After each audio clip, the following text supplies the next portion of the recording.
own board, where board riders of the wind, ocean, and land connect to see their dreams come true.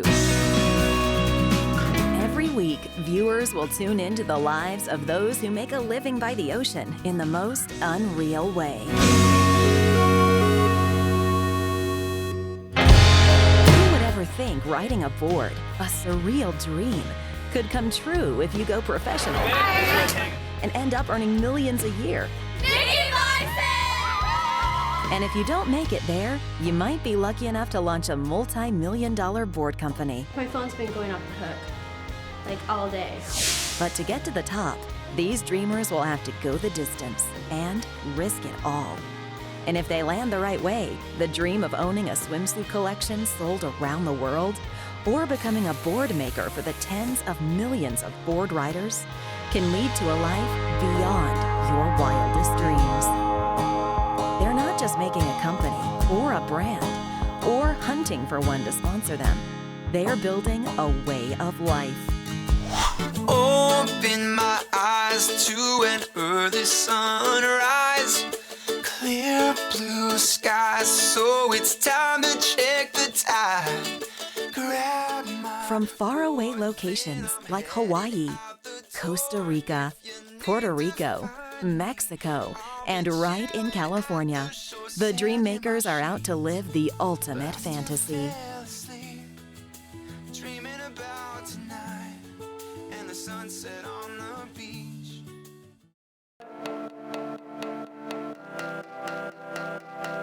So I started Coming up later, connect with one of our featured music artists in the Music Zone. the best of me.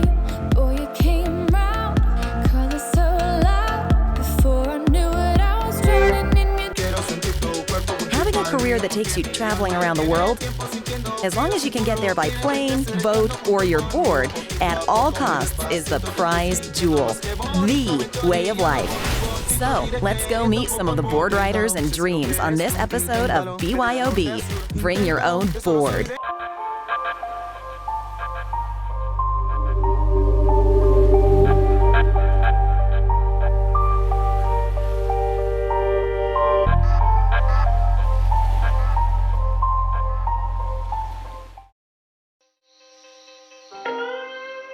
The Long John Longboard brand is really a culmination of the Southern California lifestyle and the Colorado mountain lifestyle. Being from Southern California is a different way of life. It's a much calmer, slower paced lifestyle. We, biked and skated, and that was how we got around.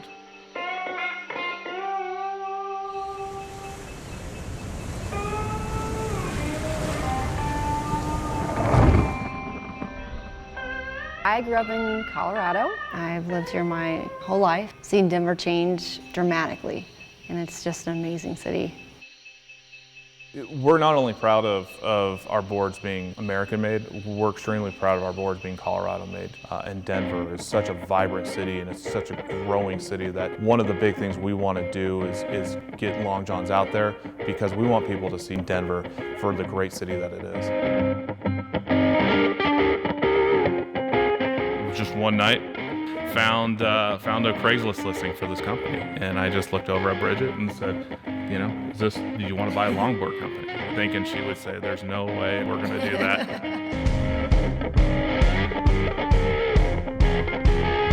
Bridget and I found John and could instantly see his passion for the product and for woodworking. My name's John Hoover. I'm a woodworker. This is my garage, my beautiful, neat and tidy garage. And this is where the magic happens. This is my domain, this is my man cave.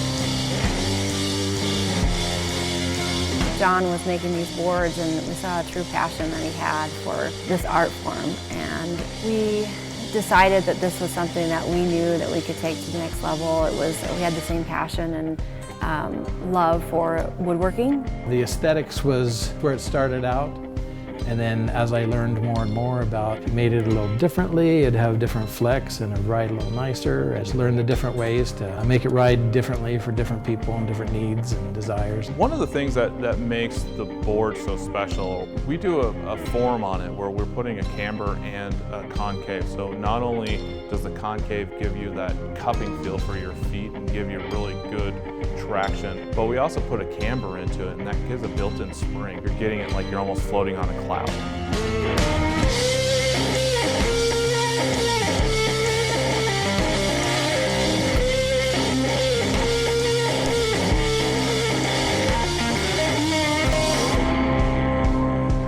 A Long John's longboard is a true piece of art, and it is exotic and organic and natural, and it's just something that you're very proud to own.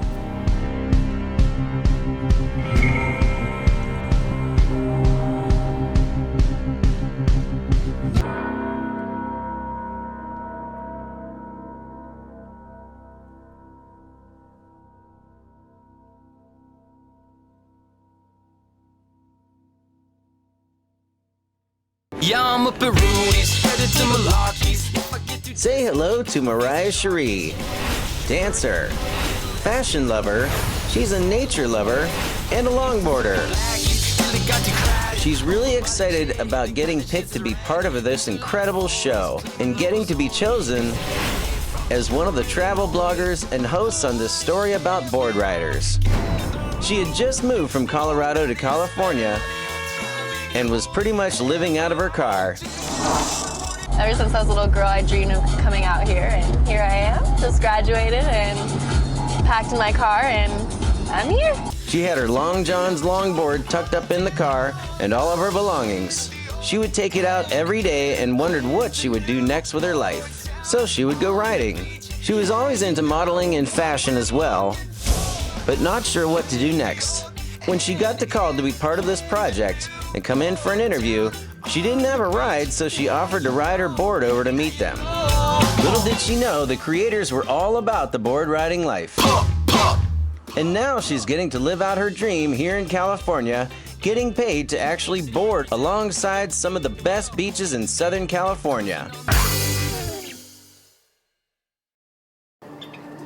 For lovers of boards in the ocean, plug into the Surf Zone.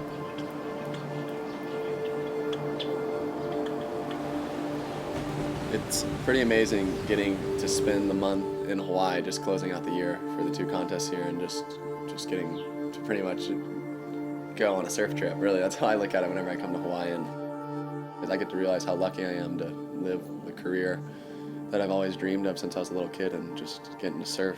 That's my job. So it's pretty amazing. I'm truly blessed to even be over here.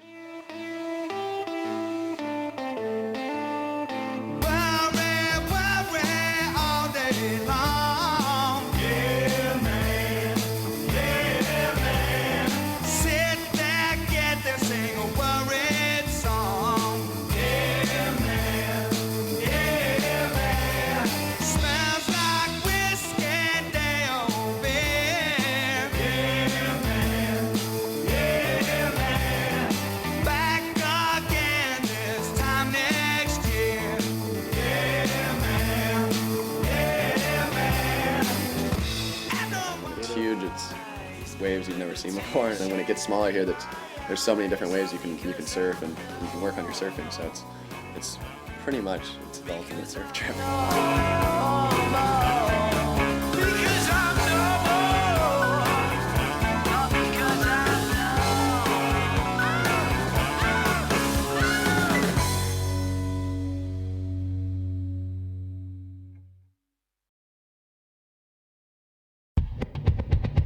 Ready to cool off? Let's head to the slopes to catch some snowboarders on B.Y.O.B. Bring your own board.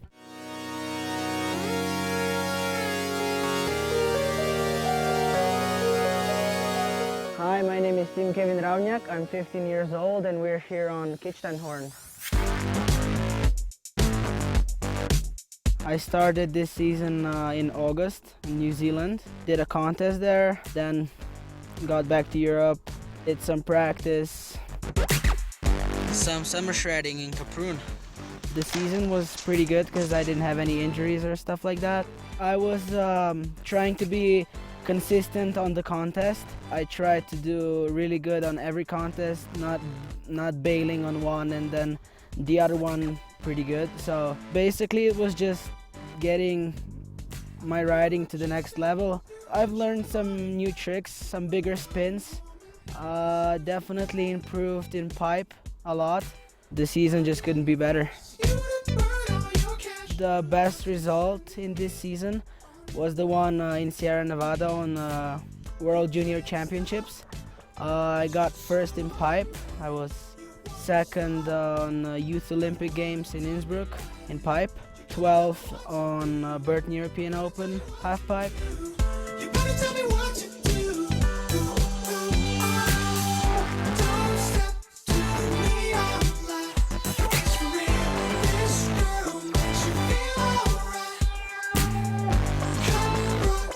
Yeah, those are pretty much 3 best results I had.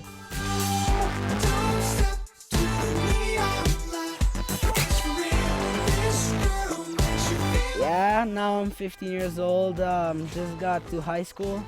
A little bit harder than the primary school, but it's working out for me. At this time I have a lot of school stuff to do, so I'm kind of busy with that. But overall my life is really good and I love it. Love to snowboard, love to travel. Couldn't be better, you know.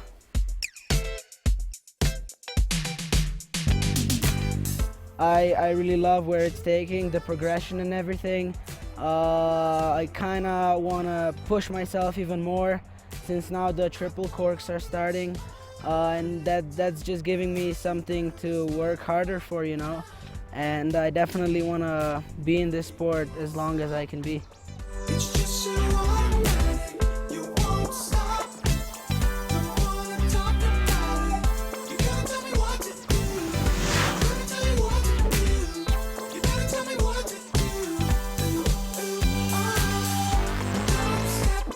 All pretty much up to me and how I will ride and how inspired I will be. But yeah, I definitely want to do good in the next season.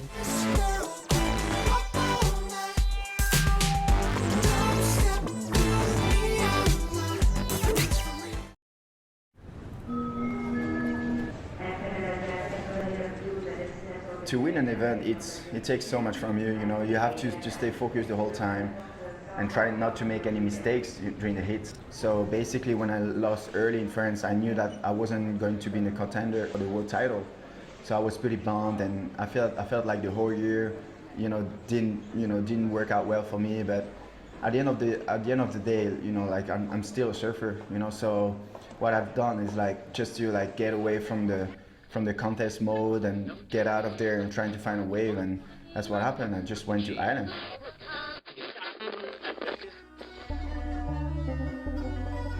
It looks like paradise, but what lies beneath are dangers and perils ready to sweep the dreamers away. Welcome to the Danger Zone.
It's really hard because you don't have a lot of time to practice because this place only works on low tide.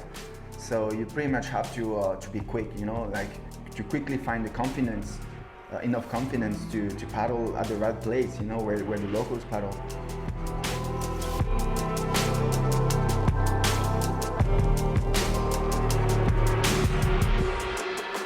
J'aurais voulu avoir peut-être encore une où j'aurais pu être bien deep, quoi, hein, bien être à l'intérieur du barrel. Mais ouais, c'est comme ça. Je pense que peut-être cet après-midi, on verra. Hein?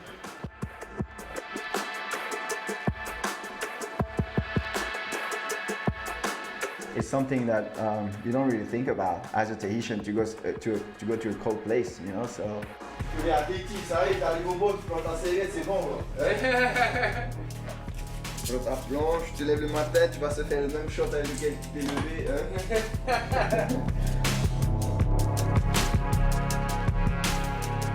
For me, it was more like a new mission, you know, like to go out there and to see how where's my comfort zone, you know, where I will be around this area where I never used to be, you know. So, and I felt great.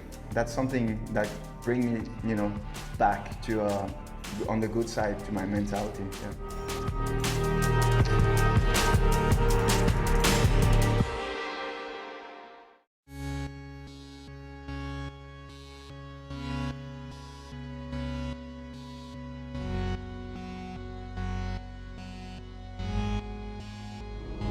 So we're here in Punta Cana, which is the very, very east tip of the Dominican Republic, and we're here for the Punta Cana Kite Fest, and it's a really, really awesome spot.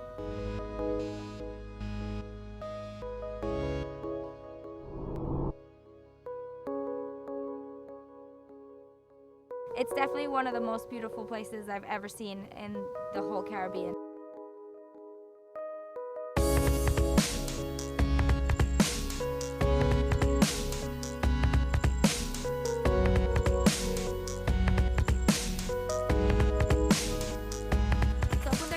Relatively new kite spot. It was like a hidden gem in the Dominican because even though the DR has been famous for kiteboarding, everyone's always been going to the North Shore.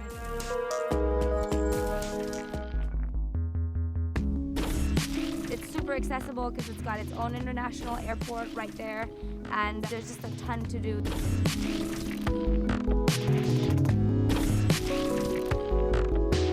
We got Aaron Hadlow to come down, who is also a Red Bull kiter. Yeah, I've been coming to Dominican for years and years. Actually, it was the first place I learned how to kiteboard when I was like 11 years old.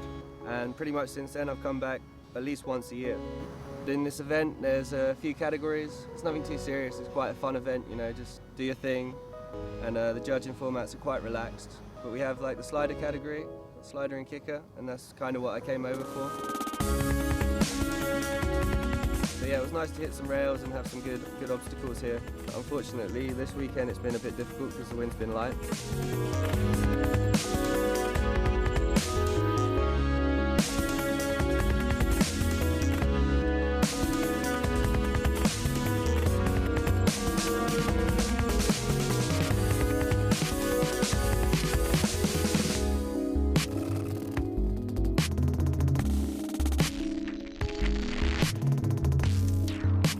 When the wind's blowing, that's what half of kiteboarding is about.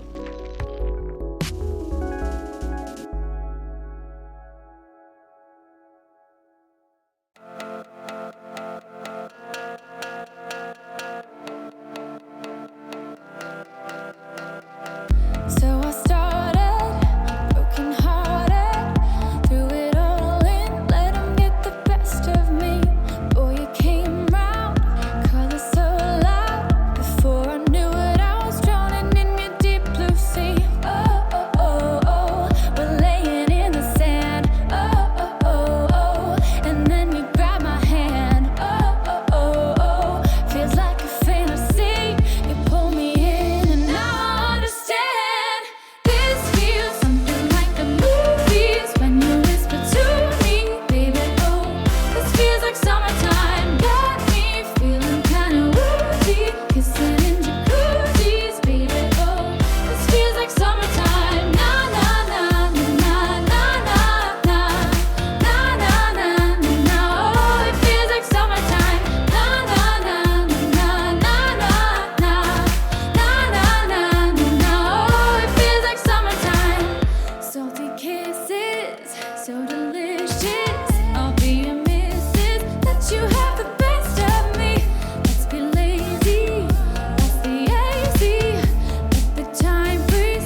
Baby, you make me wanna say this feels something like the movies when you whisper to me, baby. Oh, this feels like summertime. Got me